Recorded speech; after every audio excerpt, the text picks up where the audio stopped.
కొంచెం చిక్కగా అయిపోయింది. టమాటో ప్యూరీ వేసుకున్నాం కాబట్టి చిక్కగా. అలాగే ఉల్లిపాయలు కూడా నేను మంచి బ్రౌన్ అయ్యేంత వరకు వేగనిచ్చాను కదా, మనకి ఎక్కడ ఉల్లిపాయలు అస్సలు కనిపించట్లేదు. థిక్ గ్రేవీ వచ్చేసింది.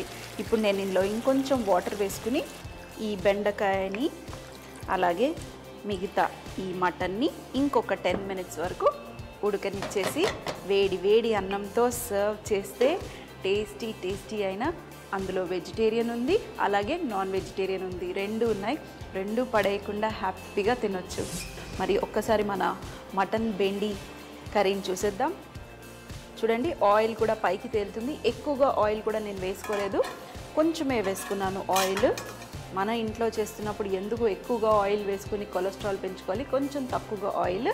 అలాగే ఇందులో మన స్టవ్ ఆఫ్ చేసే ముందు ఒక్కసారి టేస్ట్ చెక్ చేసుకుని ఆ తర్వాత సాల్ట్, కారము ఇంకేమన్నా వేసుకోవాలనుకుంటే మీరు వేసుకోండి. నేను చెప్పాను కదా ఈరోజు ఏమీ వేయట్లేదు, మొత్తం నాకు ఆ టమాటో ఫ్లేవరు అలాగే బెండకాయ ఫ్లేవరు, మరి మనం కొంచెం అంతా మన స్వస్తిక్ స్పైసెస్ వేసుకున్నాం కదా, ఆ కారం పొడి ఫ్లేవరే కావాలి అంతే. ఒక్కసారి టేస్ట్ చేసేస్తా. ఫస్ట్గా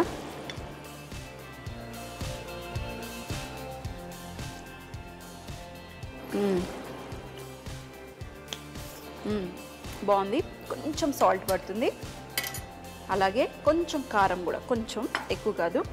లాస్ట్లో ఒక స్టవ్ ఆఫ్ చేస్తున్నామంటే మీరు ఒక్కసారి చెక్ చేసుకుని ఆ తర్వాత మీరు మరొక 2-3 నిమిషాలు ఉడకనిచ్చేసి స్టవ్ ఆఫ్ చేసేసుకోవచ్చు. ఇప్పుడు మరొకసారి మిక్స్ చేసేసి నేను ఇంకొక 2 to 3 మినిట్స్ వరకు బాయిల్ చేసేసి మరి సర్వ్ చేసేసుకుంటాను. ఇక్కడ మన ప్లేట్ కూడా రెడీగా ఉంది. రైస్తో తింటేనే యమ్మీ టేస్టీగా ఉంటుంది. పుల్కా కానివ్వండి, రోటీ కానివ్వండి, పరాటా కానివ్వండి, దేంతో తిన్నా కూడా ఈ డిష్ బాగుంటుంది. మరొక 2 మినిట్స్ వరకు మనం వెయిట్ చేద్దాం. మన కర్రీ కూడా రెడీ అయిపోయింది, మటన్ బెండకాయ కర్రీ. మరి బెండకాయ చూడండి మీరు, నేను హోల్ బెండకాయ అలాగే వేశాను. పర్ఫెక్ట్గా ఉడికింది. మరీ ఓవర్గా ఉడికిపోయింది అనుకోండి, అవి మధ్యలో విరిగిపోయి మనకి ముక్కలుగా అయిపోతాయి. అలా వద్దు, మనకి బెండకాయ షేప్ అలాగే కనిపించాలి. అందుకే నేను ఓవర్గా కుక్ చేసుకోవట్లేదు. ఇలా అదే మనం కుక్కర్లో వేసి కుక్ చేసుకున్నాం అనుకోండి, అప్పుడు ఏమైపోయేది, మన బెండకాయ పీచ్ అయిపోయేది, కర్రీ అంతా కొంచెం అజ్జుగటగా వచ్చేది. అందుకే నేను ఇలా బయట ఉడికిచ్చేసుకున్నాను. ఇప్పుడు మరి సర్వ్ చేసేసాను. ఎక్కువగా బెండకాయ అలాగే మటన్ కూడా బోన్లెస్ ఎక్కువగా తీసుకున్నాను. ఇప్పుడు మనం కాస్త కొత్తిమీర పైన వేసేసి అన్నంతో మా వారికి ఇది రెడీ. నేను ఒక్కసారి టేస్ట్ చేసి మా వారికి పంపించేస్తాను. ఇప్పుడు ఇది చక్కగా మనం ఫ్రై చేసుకొని తింటే భలే సూపర్గా ఉంటుంది. ఈ చూపించిన విధంగా మనం మిగతా ఈ పీతవి అన్నీ కొంచెం నీళ్ళని అద్దుకొని మనం, ఎందుకంటే కొంచెం కార్న్ఫ్లవర్ మనం బంగాళదుంప వేసేసుకున్నాము, అందుకని కొంచెం అంత నీళ్లు పట్టించేసి నీళ్ళతోటి సరిగ్గా దానికి అనుకొని మీకు కావలసిన మంచి షేప్లలో పెట్టుకోవాలి. అయితే తినేవాళ్ళు మాత్రం ఎంత చక్కగా పీతది అనుకుంటారు, కానీ ఇందులో మనం వాడింది రొయ్యలు. సో హోటల్లో కూడా షెఫ్లు ఇలా చూడటానికి అందంగా తయారు చేసేస్తారు. ఎలా చేస్తారు అంటే ఏది వేస్ట్ అవ్వకుండా. మరి మీకు కూడా ఆలోచన వచ్చి ఉంటుంది, వీడేంటి పీతకాలు వాడుతున్నారు, మరి పీతలు ఏమైనాయి అంటే, మరి పీతల పులుసు నిన్న రాత్రి చక్కగా పట్టేసింది. మీకోసం ఆ పీతకాళ్ళు తీసుకొచ్చి చక్కగా ఇలా వెరైటీగా తయారు చేస్తున్నాను. చికెన్ తోటే కాదు, లాలీపాప్స్ మనం తలుచుకుంటే రొయ్యల్ని పీతల్ని కలిపి ఇలా లాలీపాప్స్ చేసుకోవచ్చు. కానీ తినడానికి ఎంత కమ్మగా ఉంటుందంటే, ఇవి తింటూ ఉంటే దీంతో పాటు మళ్ళీ సాస్ ఏదైతే ఉంటుందో ఆ సాస్ కూడా మనం హనీ సాసు అలాంటివి కొంచెం అంత, ఎందుకంటే ఈ పీతలు ఈ రొయ్యల వాటికి సాసు కొంచెం తీయగా ఉన్నా బాగానే ఉంటుంది. మరి దాంతోపాటు మనం హనీ సాస్ తయారు చేసుకొని ఈ పీతల లాలీపాప్స్ని చక్కగా ఎంజాయ్ చేద్దాం. చూడ్డానికి చాలా ఖరీదైన పీతకాళ్లతో చేసిన వాటిలా ఉన్నాయి, కానీ ఎంత సింపుల్గా రెడీ అయిపోయింది. ఇప్పుడు వీటిని చక్కగా కోటింగ్ చేసి, అంటే బ్రెడ్ క్రమ్స్తో వాటితో కోటింగ్ చేసేసి దీన్ని ఎలా ఫ్రై చేసుకోవాలో చూద్దాం. పీతకాళ్ళు అయితే నిండైపోయినాయి, కానీ మరి వీటికి చక్కగా కోటింగ్ చేయడం కోసం గుడ్డుతో మనం కోటింగ్ చేద్దాం. మరి ఇలా గుడ్డు కొట్టేటప్పుడు కొన్ని నీళ్లు కానీ పాలు కానీ పోసేసి బీట్ చేసుకుంటారు. వీటిలో కొంచెం అంత నీళ్లు పోసి తర్వాత దీన్ని చక్కగా ఇలా బీట్ చేసేసుకుందాం. ఇలా బీట్ చేసేసుకొని పీత కాళ్ళని గుడ్డులో కొంచెం కోటింగ్ చేసేసి దీన్ని మనం బ్రెడ్ క్రమ్స్ తోటి కోటింగ్ చేసేసుకుంటే ఇది పర్ఫెక్ట్గా రెడీ అయిపోతుంది. ఇలా బ్రెడ్ క్రమ్స్ తోటి అన్ని వైపులా కోటింగ్ చేసేసి పెట్టేసుకొని దీన్ని మనం ఫ్రై చేసుకుంటే చాలా ఖరీదైన స్నాక్ రెడీ అయిపోతుంది మనకి. అదేవిధంగా ఈ మిగతా ఈ పీత కాళ్ళన్నింటినీ మనం కొంచెం గుడ్డులో ముంచి తర్వాత ఈ బ్రెడ్ క్రమ్ కోటింగ్ వేసేసి రెడీ చేసేసుకుందాం. తర్వాత వీటిని నూనెలో ఫ్రై చేసుకోవడమే. మనం చేసుకున్న వీటిని చక్కగా వేడి వేడి నూనెలో వేసి ఫ్రై చేసుకుందాం. ఆహా, ఫ్రై అవ్వగానే మరీ ఎక్కువ మంట కాదు, కొంచెం తక్కువ మంటలో ఫ్రై చేసుకోండి. ఎందుకంటే మనం ఇందులో వాడిన రొయ్యలు పచ్చివి. అదే కుక్ చేసిన రొయ్యలతో కూడా చేసుకోవచ్చు.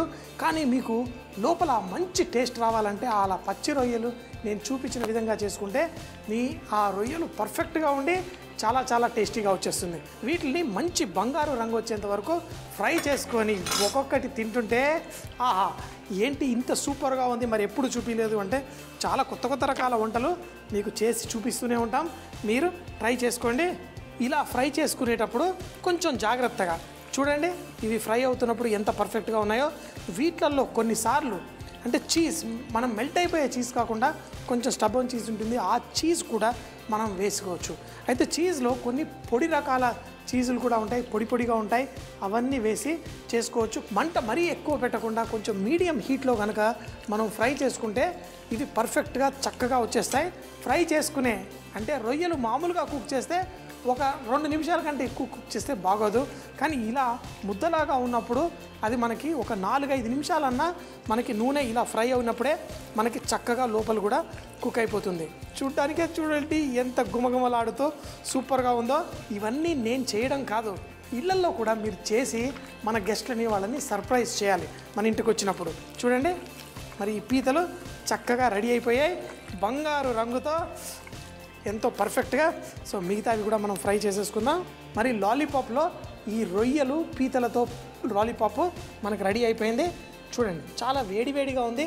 మరి దీంతో పాటు నేను చెప్పిన విధంగా మనం ఒక మంచి హనీ సాస్ చేసుకుందామా. చూడ్డానికే ఇంత సూపర్గా ఉన్నాయి, మరి తింటుంటే ఇంకెంత మజా వస్తుంది. సాస్ చేసుకుందాం, అది కూడా తేనెతోటి. ఈరోజు మనం హనీ చిల్లీ సాస్ చేసుకుందాం. చాలా సింపుల్. కొంచెం సన్నగా తరిగిన వెల్లుల్లి, చిల్లీ ఫ్లేక్స్, కొంచెం అంత ఉప్పు వేసేసుకుంటే మన సాస్ రెడీ అయిపోతుంది. మనం తేనె తీసుకొని ఒక బౌల్లో దీంట్లో ఘాటుగా చిల్లీ ఫ్లేక్స్ మనకి నోటికి తాకినప్పుడే దీని మజా వస్తుంది. అయితే కొంచెం అంత నిమ్మరసం కూడా ఇందులో వేసుకోండి, పుల్ల పుల్లగా ఉంటుంది. అయితే అవన్నీ కట్ చేయడం కోసం మనం గార్లిక్, మీకు గార్లిక్ ఇష్టమైతే కనుక ఇందులో గార్లిక్ వేసుకొని పర్ఫెక్ట్గా రెడీ అయిపోయింది మన సాస్. దీంతో పాటు ఇవి తింటూ ఉంటే భలే మజా వచ్చేస్తుంది. మన ఈ రొయ్యలు కూడా ఫ్రై అయిపోయాయి, మంచి కలర్ పర్ఫెక్ట్గా వచ్చేసింది. వీటన్నిటిని పెట్టి వడ్డీ చేసుకుందామా. పీత బాధ పీతకు తెలుసు, నా బాధ నాకు తెలుసు. పీత బాధ పీతకు తెలుసు అంటారు, దానికి ఏం బాధలు ఉన్నాయో నాకైతే తెలియదు. కానీ ఇప్పుడు ఈ పీతలు రొయ్యలు పెట్టి పీత కాళ్ళు పెట్టి మళ్ళీ ఈ చేప లాంటి బోట్లో మన తేనె సాసు. అయ్యో అస్సలు మర్చిపోయాను, ఇందులో ఉప్పే వేయలేదు కదా సాస్లో. కొంచెం అంత ఉప్పు వేసేసి దీన్ని చక్కగా కలిపేసుకుందాం. అన్నీ వేసి చూడు నన్నేసి చూడు అని ఉప్పు అందంట. మరి అన్నీ వేసినా ఉప్పు వేయాలి కదా. సో ఉప్పు వేసేసి మన ఈ ఫిష్ బోట్లో మన సాస్ని వేసేసుకుందాం. ఏడి ఏడి ఏడి ఇంకా ఆగలేకపోతున్నాను, మరి తినేద్దామా. అన్నిటికంటే మంది ఈ బెండకాయని దొండకాయని అంటే రకరకాలుగా చూస్తారు.